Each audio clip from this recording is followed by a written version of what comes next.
பரிசுத்த மெய் விவாகத்திற்கு வந்திருக்கிற உங்கள் அனைவரையும் இயேசு கிறிஸ்துவின் நாமத்தில் வாழ்த்துகிறேன். அருமையான பாஸ்டர் எஸ் கொர்னேலியு, சகோதரி விசிராந்தம்மா அவர்களுடைய குமாரன் தாவீது ராஜாவுக்கும், திரு கே ஜேசுதாஸ், திருமதி மார்த்தம்மா அவர்களுடைய குமாரத்தி சிப்புராளுக்கும் இந்த நல்ல நாளிலே தேவன் திருமணத்தை செய்து அவர்களை கணவன் மனைவியாய் இணைத்து வைத்திருக்கிறார். அவர்கள் இனி வருகிற நாட்களிலும் தேவனுடைய சத்தத்தை தொடர்ந்து கேட்டு தேவ சித்தத்தை நிறைவேற்றுவார்களாக. 6 நாளிலே இந்த உலகத்தை சீரமைத்து கொடுத்த கர்த்தர் முதலாவது கட்டியது குடும்ப வாழ்க்கையை. ஆதாம் ஏவாள் அவர்களை அந்த நாளிலே கைப்பிடித்து கொடுத்து அந்த குடும்பத்தை தேவன் ஏற்படுத்தினார். மட்டுமல்ல, பரலோகத்தின் தேவன் பரலோக குடும்பத்திற்கும் பூலோக குடும்பத்திற்கும் முழு நாமக்காரனராய் இருக்கிறார். இந்த நாளிலே கூட குடும்பங்களை கட்டுகிறவர் கர்த்தர். இந்த அருமையான பிள்ளைகளுக்கு ஒரு மகிழ்ச்சியான மன வாழ்க்கையை, குடும்ப வாழ்க்கையை கட்டி தந்ததற்காக கர்த்தருக்கு கோடா கோடி துதியும் ஸ்தோத்திரமும் உண்டாவதாக. ஹல்லேலூயா. இந்த நாளிலே இணைக்கப்பட்ட அருமையான சகோதரர் தாவீது ராஜா, அவர் மணமகனாக இருக்கிறார். தாவீது ராஜா என்றால் என்ன பொருள்? பிரீதியானவன், தேவனுக்கு பிரியமானவன் என்று பொருள். அதனால்தான் தேவனுடைய இதயத்துக்கு ஏற்றவராய் தாவீது ராஜா காணப்பட்டார். மட்டுமல்ல, அவர் சுரமண்டலத்தை வாசிப்பதில் தேறினவர், பராக்கிரமசாலி, யுத்த வீரன், காரிய சமர்த்தன், சௌந்தரியம் உள்ளவன். நீங்கள் என்றால் இன்னைக்கு பாருங்களேன், தாவீது ராஜாவை பார்க்குறப்ப வேதத்தில் இருக்கிற தாவீது ராஜாவை போலவே இருக்கும். காரணம், இவர் ஒரு பாஸ்டருடைய பிள்ளை, பரிசுத்தவானுடைய வித்து, ஒரு ஊழியக்காரனுடைய மகன். அப்போ அவங்க 2 பேரும் எவ்வளவு தூரம் பாஸ்டருமாவும் இந்த பிள்ளைக்காக ஜெபம் பண்ணி இந்த குடும்ப வாழ்க்கையை அவங்க ஏற்படுத்தி கொடுப்பாங்க.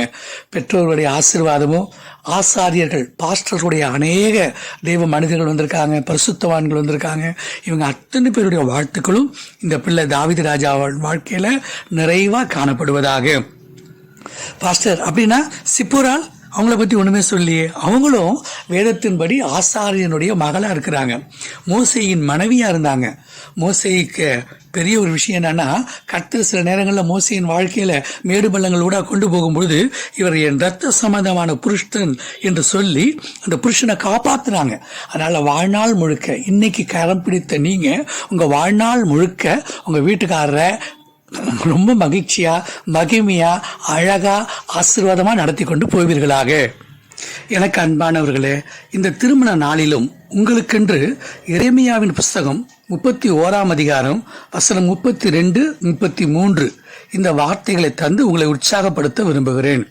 அருமையான தெய்வ பிள்ளைகளே, வசனம் இவ்வண்ணமாய் சொல்லுகிறது: நான் அவர்கள் பிதாக்களின் எகிப்து தேசத்திலிருந்து அழைத்து வந்த அந்த நாளிலே, கைப்பிடித்த நாளிலே, நான் அவர்களோடு பண்ணின உடன்படிக்கையாவது, நான் அவர்கள் பிதாக்களை எகிப்து தேசத்திலிருந்து அழைத்து வர கைப்பிடித்த நாளிலே நான் அவர்களோடு பண்ணின உடன்படிக்கையானது. அடுத்த வசனத்தில் போட்டிருக்கோம்: நியாயப்பிரமாணத்தை அவர்கள் உள்ளத்திலே வைத்து எழுதுவேன், இருதயத்திலே எழுதுவேன், நான் அவர்கள் தேவனாயிருப்பேன், அவர்கள் என் ஜனமாயிருப்பார்கள் என்று கர்த்தர் சொல்லுகிறார். ஹல்லேலூயா.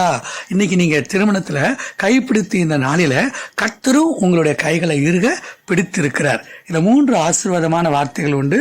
கைப்பிடித்த நாளிலே உடன்படிக்கை பண்ணினேன், கைப்பிடித்த நாளிலே உங்களை நடக்க பழக்கினேன். ஓசியா 11:3 அந்த வசனத்தில் எழுதப்பட்டிருக்கும்: நான் உங்களை நடக்க பழக்கினேன், எப்பிராயிமை நான் கைப்பிடித்து நடக்க பழக்கினேன். இந்த நாள் தொடங்கி உங்க குடும்ப வாழ்க்கையில உங்க 2 பேருடைய கையையும் கர்த்தர் பிடிச்சிட்டு உங்களை நடக்க பழக்குவார். அது மட்டும் இல்ல, ஏசாயா 45:1 பார்த்தீங்கன்னா, உன் வலது கையை பிடித்து நான் உனக்கு துணையா நிற்பேன். 2 பேருமே துணைகள் தான், ஏற்ற துணை தான். ஆனால் அவங்க 2 பேருக்கும் ஏற்ற துணை யாருன்னா அது கர்த்தர். அவர் உங்கள் வலது கை, 2 பேருடைய வலது கையை பிடிச்சிட்டு அவர் உங்களுக்கு கூடவே நின்று துணையாக வாழ்நாள் முழுக்க வருவார். நீங்கள் 2 பேரும் திருமணத்தில் உங்கள் வாழ்க்கையை ஷேர் பண்ணிக்கிறீங்க. வாழ்க்கையின் எல்லையெங்கிலும் தேவனாகிய கர்த்தர் உங்கள் கூட வந்து உங்களுக்கு முன்னாக போய் கோணலானவைகளை நான் செவ்வை பண்ணுவேன். எவ்வளவு அழகான வேத வார்த்தைகளை கர்த்தர் தருகிறார் பாருங்க.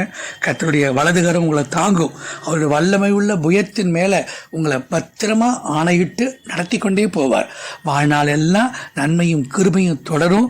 சீயோனின் வாழ்க்கையை நீங்கள் நிச்சயமாக பார்ப்பீங்க. இந்த நாளில் மணமகளை அவங்க அப்பா கைப்பிடிச்சு கொடுத்தது போல ஒரு நாளொன்று வரும். அன்னைக்கு இந்த சபையை மணவாளனாம் கிறிஸ்துவின் கையில் நாங்கள் எல்லா ஊழியக்காரர்களும் பிடித்து கொடுப்போம். இன்னைக்கு கல்யாணத்துக்கு வந்திருக்கிற அத்தனை பேரும், இந்த தேவ செய்தியை கேட்குற அத்தனை பேரையும் கைப்பிடித்து ஒரு நாள் மத்திய ஆகாயத்தில் மணவாளன் கிறிஸ்து வரும்போது உங்கள் அத்தனை பேர் கையை பிடிச்சி நாங்கள் இயேசுவின் கையில் கொடுப்போம். எல்லா கர்த்தருடைய பிள்ளைகளும், ஆட்டுக்குட்டியானுடைய கல்யாண நாள் வந்தது.